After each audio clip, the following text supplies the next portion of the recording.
We are being lied to about the vote for a national inquiry into child grooming gangs. Let's talk about it. So last night, the House of Commons voted on the second reading of the Children's Wellbeing in Schools Bill, a piece of legislation that contains major reforms designed to protect thousands of vulnerable children, many of whom are victims to some of the worst abuse imaginable. Now, the Conservative Party and Reform UK's MPs tried to block this legislation.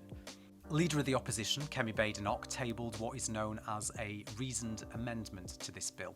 Now, a reasoned amendment is a way for parliamentarians to attempt to block legislation from passing while setting out their reasons for doing so. If such an amendment were voted for, the bill that it's amending would be squashed, i.e., it will be prevented from passing.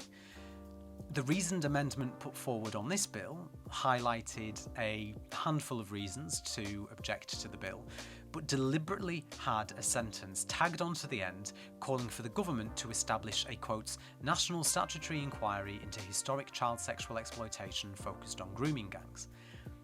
And if this amendment had passed, there wouldn't have been a requirement for the government to establish any inquiry at all, but the Children's Wellbeing Bill would have been blocked. This was a deliberate attempt to grab headlines and score political points whilst risking the destruction of a bill designed to add further protections for child victims. By voting against this amendment last night, the Labour Party didn't vote against an inquiry into grooming gangs, as we're being told that they did.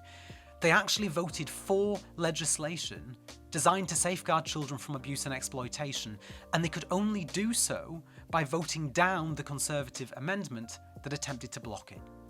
So when people say that the Tories or the likes of Nigel Farage and Reform UK care about protecting children, remind them that they actively voted to block safeguards designed to protect the very same children that they claim to care about.